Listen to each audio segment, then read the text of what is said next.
come to be convinced that Jesus wants the world to burn. He wants the world to burn with God's love. And this is what he says in today's gospel. He says, I've come to set the earth on fire. How I wish it were already blazing. This is why he came. He came to set all of us on fire, to come to know and experience the love of God. And this is our mission as Christians.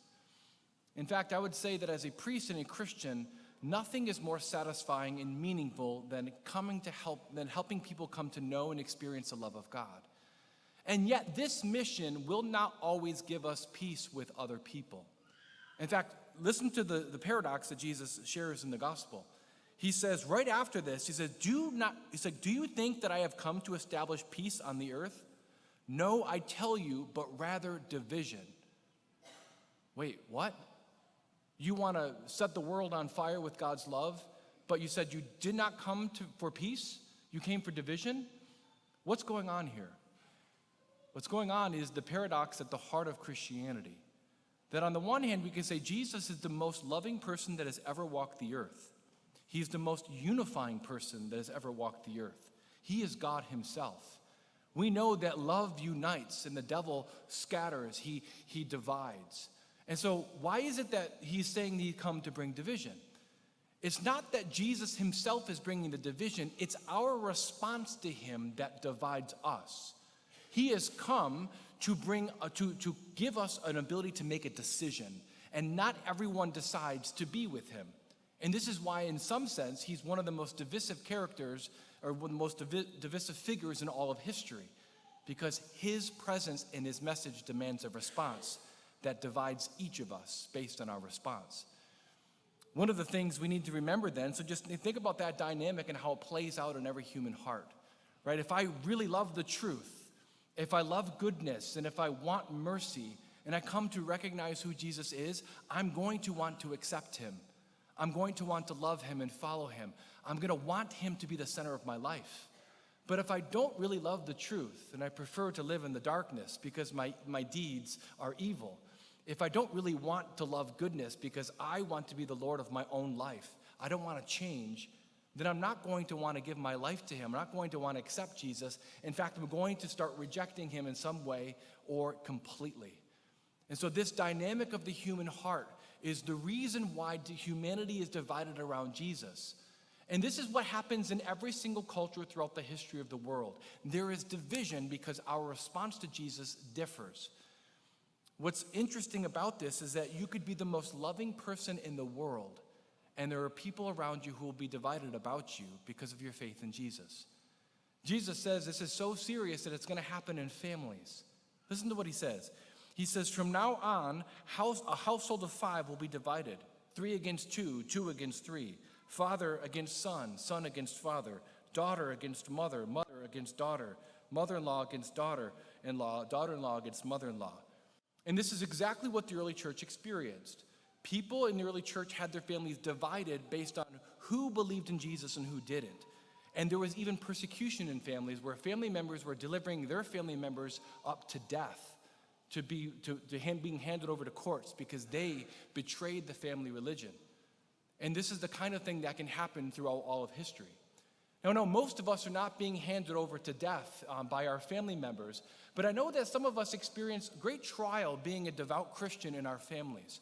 And then some of us, and that's the case because there are some people in our families who don't really love Jesus. They don't really practice their faith. And there's something that they're resisting in our witness. Now, I know this to be true because some of you have told me. Now, for the most part, some of you might have great experiences where in your family life that this is not really an issue. But I know some of you are experiencing some slight marginalization. You're being ignored. You're being left out. Maybe some of you are actually being outright mocked and ridiculed. And some of you are just outright not even being treated well. There's envy, there's resistance, there's criticism.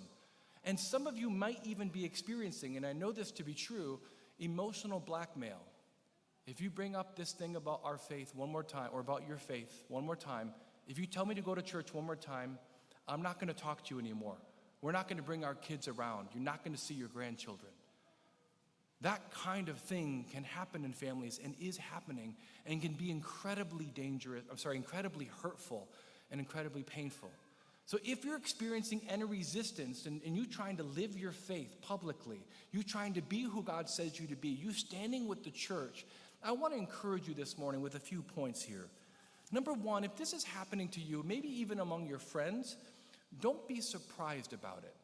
I think sometimes we can be like, well, what's happening? Wait, what's going on? Like, why is this happening to me? Jesus said this is going to happen to us, right? He says, you will be hated by all because of my name, but whoever endures to the end will be saved. We need to remember that sometimes actually the more devout we get, the more we radiate the love of God, the more open we are about our faith, it doesn't get better, it actually gets worse because they're seeing Jesus in us. And something inside of them is resisting his call to conversion, his call to faith. The second is to make sure that we're not blaming ourselves for the response. This is really, really hard because we love people and we don't want people around us to be upset. And therefore, when someone's upset, we think, well, what did I do wrong? What did I say? Wait, maybe I shouldn't have actually took a stand on this particular issue of the church. Or maybe I shouldn't have actually been so open about my faith. Maybe I'm actually not a good parent. Maybe I've done something wrong here. Woe is me, like I'm just a terrible witness of the Christian faith. Maybe, maybe not. Maybe this is actually not your issue. And this is something we need to recognize, that we cannot take upon ourselves people's own personal struggle with their faith. Every single person in this church, every single person outside is grappling with the fact that Jesus is God, and he calls us to conversion, he calls us to love. And some people who do not love him really, really resist those who do. And sometimes even they like to blame the messenger because they're grappling with the one who gives them, they're grappling with God himself. And so sometimes in families you'll find yourself being blamed or being blackmailed or blacklisted because you stand for the faith. But in reality, they're struggling with God and Jesus, not really us. So on the one hand, just don't blame yourself. Be very gentle and recognize there's a whole bunch of dynamics probably happening in people's hearts. On the other hand, we need to also take responsibility where we need to take responsibility for our own witness.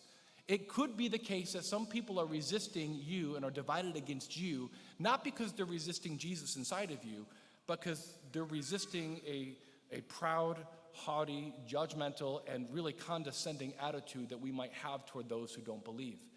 We need to take responsibility for our own faults and failures and how we witness to the faith. All of us are imperfect in how we witness to the faith. And if we have humility, we can say, how, Lord, do you want me to be a better witness to my family members who seem to be divided against me? So we're not blaming people all the time. We also have to remember that there are people in our families who are swimming in this soup of deception in our culture which completely doesn't even know basic things about humanity. People who are lost in all sorts of false ideologies. We need to have compassion for the unbelief of people around us because sin blinds us. So we need to make sure that we're not being proud, but we're just recognizing that we can take responsibility for our own lack of witness, but we also can actually understand perhaps the blindness that people have and the resistance. Finally, I just want to encourage us to persevere in faith. Do not compromise your faith. This is really, really important. I think one of the great temptations that all of us experience as we grow in our faith is to pull back in our devotion to our faith because it's causing suffering among our friends and family. This is a very common temptation. And the temptation is this: I want to have it both ways. I want to have a dynamic relationship with God where I know his love, I'm loving him, I'm growing in my faith, and I want every single person around me to love me. That's a trap because it can't happen. We have to make a choice. And one of the things that happens when we try to make that happen, when we start to live our faith and we start to see people resist us and not want to kind of join us in our faith, we begin to see like, oh, this is very uncomfortable. And so we begin to pull back. Maybe we're not as vocal about our faith. Maybe we hide certain parts of what make us excited, hide the different passions that we have, and then we pull back on our own devotion to God. So, well, I only have to be this devout. I don't have to really be all in. And I guarantee that all of us are experiencing that kind of temptation in some respect regarding people that we know don't love God.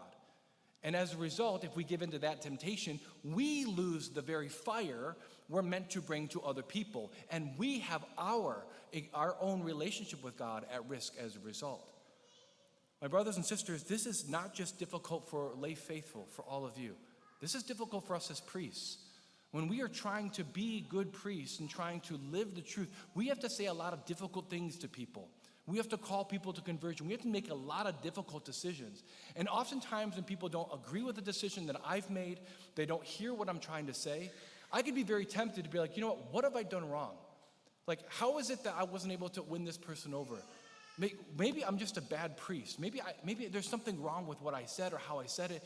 And I can get tempted to look inward, not realizing that every single person has their own relationship with God and the places where they're struggling with him. They're wrestling with God. And if I'm not careful, I can take that upon myself. Another temptation for a priest would be to basically blame the other people, where priests can get cynical. They'll go, well, these people don't love God. You don't really care. It's like, well, no, the reality is that everyone is struggling, and to really give the benefit of the doubt about that very struggle. It can be difficult even for us. The thing that the author to the letter of the Hebrews says about perseverance is very, very important. The second reading we hear, since we are surrounded by so great a cloud of witnesses, let us rid ourselves of every burden and sin that clings to us and persevere in running the race that lies before us while keeping our eyes fixed on Jesus. My brothers and sisters, we're running together. We're spreading the gospel together. We are not in this alone. Notice he says a great cloud of witnesses. We're surrounded by a cloud of witnesses. He's speaking about, in the context, the great heroes of the faith that have gone before him, that are cheering us on as we persevere, as we struggle with the division that the gospel brings. So we're not alone. Think about the cloud of witnesses and the saints. We have thousands of saints that have been canonized who have finished the race, and they persevered to the end. We're not alone. We're not alone insofar as this parish. Look around this church. We have a church of people who are wanting to persevere in bringing the love of God to the world around us. We want to set the earth on fire. We want to persevere. If you look around, you say, we are not alone. We have each other. And what's interesting, this fall we're going to talk about what we are doing to respond to the loneliness and the discouragement that we experience at times. We'll talk more about that in a few weeks. But the reality is, we can't do this by ourselves. But when we know we're supported and loved, we have everything we need to persevere. My brothers and sisters, in our mission to set the earth on fire with the love of God, we're going to be resisted. There's going to be division. And we need to be very careful not to take that personally. This is part of our lot. This is what we know is going to happen as a part of our mission. We need to not be surprised by it, but persevere in love anyway. Because as long as we keep our eyes fixed on Jesus together and focusing on him and loving people no matter how they respond, nothing will be able to stop the fire of God's love through us.